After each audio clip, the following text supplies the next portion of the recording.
النهارده هنتكلم عن البروسوم النظري وعلاقته بالاكسترينسيك باسواي. حلقة النهارده هي الأساس، وبناء عليها لو فهمتها هتفهم بعد كده كل حاجة تخص البروسوم بين. بدون مقدمات طويلة يلا بينا ندخل في حلقة النهارده. بس قبل أي حاجة، لو أنت أول مرة تشوفني ما تنساش تعمل لايك للفيديو، شير للقناة وسبسكرايب عشان يوصلك كل جديد. صل على النبي وهات كشكولك وقلمك ويلا بينا نبدأ مع بعض. معاكم كابتن أنالايز.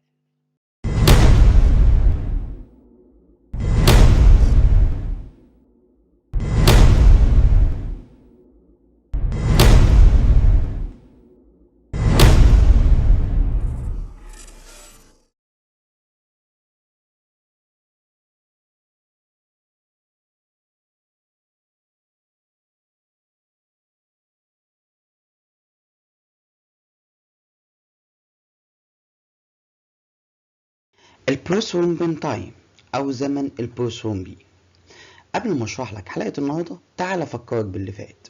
قلت لك أنت لو حصل عندك أي تروما أي جرح هيخرج الدم، أنا محتاج أوقف خروج الدم ده. طيب عشان أوقف خروج الدم محتاج إيه؟ قالك محتاج حاجتين، البليتلت بلاك والفايبرين، دول عشان يوقف خروج الدم ويحصل لي ستيبل كلوت. تمام؟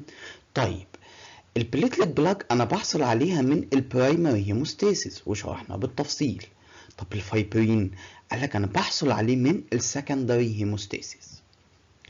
عشان الفايبرين يتكون لازم يكون عندي فاكتور 10 ويكون نشط اكتيفيت. طيب انا بحصل على فاكتور 10 ده ازاي؟ قالك عن طريق مسارين، يا اما اكسترينسيك باسواي يا اما انترينسيك باسواي. طب تعالى اكلمك عن الاكسترينسيك باسواي، المسار الخارجي. ايه اللي بيحصل؟ قالك انت حصل عندك تروما جرح، التيشو فاكتور لمس الايه فاكتور 7 في الدم، عمل لي فاكتور 7 تيشو فاكتور كومبلكس دوت، راح منشط لي فاكتور 10 وخلاه فاكتور 10 اكتيفيت. فاكتور 10 النشط ده مع وجود الكالسيوم والفوسفوليبيد وفاكتور 5 هيحول لي البروثرومبين لثرومبين، الثرومبين هيحول لي الفايبرينوجين لفايبرين، الفايبرين هيلاقي البليتلت بلاك موجودة هيعمل لي ستيبل كلوت، وبكده اتكونت الجلطة عندي. انا بعمل تحليل البروثرومبين عشان اعرف منه نقطتين مهمين جدا. النقطة الاولى وهي اني اقيم كفاءة الاكسترينسيك باسواي، وده بيكون في شكل فاكتور 7. طب النقطة التانية أقيم كفاءة الكومن باسواي، وده بيكون في شكل الفايبرينوجين والبروثرومبين وفاكتور 10 وفاكتور 5. السكيما اللي قدامي بتوضح لي أنا ليه بعمل تحليل البروثرومبين. اكسترينسيك ده فاكتور 7، والكومن باسواي وده فاكتور 5 وفاكتور 10 والبروثرومبين والفايبرينوجين.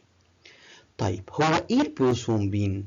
قالك البروثرومبين ده بروتين بيتم افرازه من الليفر وبيعتمد افرازه على فيتامين كي. طب ايه هو البروثرومبين تايم؟ قالك هو الوقت اللازم اللي الدم او الجسم بيكون فيه الجلطة. طيب فكرة تحليل البروثرومبين ايه؟ قالك فكرة تحليل البروثرومبين هي نفس فكرة الاكسترينسيك باسواي، المسار الخارجي. مش انا لو حصل عندي تروما التيشو فاكتور هيطلع ينشط لي فاكتور 7، وبعد كده فاكتور 7 النشط ينشط فاكتور 10، وبعد كده نحول البروثرومبين لثرومبين، وبعد كده الفايبرينوجين لفايبرين. قالك قالك طب تعالى ما انا ممكن اعمل ده انفيترو خارج الجسم، اعمله في المعمل، اجيب تيشو فاكتور من اللنج بتاعه الارنب او من البرين بتاع الارنب، والافضل طبعا اللي احنا بناخده من البرين. تمام، يبقى انا عندي تيشو فاكتور والمحلول بتاعي فيه كالسيوم وفيه فوسفوليبيد، يبقى انا هنا معايا تيشو فاكتور وكالسيوم وفوسفوليبيد والدم فيه فاكتور 7، انا اقدر اعمل اكسترينسيك باسواي. تمام كده، هي دي فكرة تحليل البروثرومبين بكل بساطة. تعال اقول لك معلومات مهمة جدا. احنا اتفقنا ان تحليل البروثرومبين بيعرفني كفاءة الاكسترينسيك باسواي والكومن باسواي. طب احنا ليه سميناه البروثرومبين؟ قالك بص يا سيدي، هو اتسمى بالبروثرومبين ده معناه لقب، لكن مش معنى اللي فيه ديفكت في تحليل البروثرومبين يبقى المشكلة عندي في البروثرومبين بس. لا، ده المشكلة ممكن تكون في الفايبرينوجين، وممكن تكون في فاكتور 10، وممكن تكون في فاكتور 5، وممكن تكون في البروثرومبين. لكن هو اتسمى بروثرومبين قال لك ده لقب لايه؟ للتحليل. تمام. لكن لو في مشكلة ممكن يكون في مشكلة في اي فاكتور من الفاكتورات التانية. طب امتى بعمل تحليل البروثرومبين؟ قال لك بعمله في البليدنج ديس اوردر، severity of liver disease، بعمله كإجراء روتيني مع تحليل البليدنج تايم. وكمان التحليل ده بيعمله في حالات الناس اللي بتاخد أدوية سيولة زي الوارفرين اللي هو الكومادين. تمام. هو بشوف بيه، بعمل بيه كنترول ومونيتور للمريض اللي بياخد أدوية سيولة. اخر حاجه في حلقه النهارده هعمل لك سكيما لتحليل البروثرومبين من حيث السنسيتيفيتي، ودي مهمه جدا.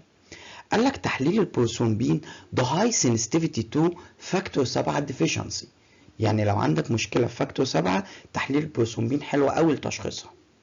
ولودريت سنسيتيفيتي لفاكتور 5 وفاكتور 10 ديفيشنسي. وليس سنسيتيفيتي للبروثرومبين والفايبرينوجين، وانسنسيتيفيتي للفاكتور 8 وفاكتور 9.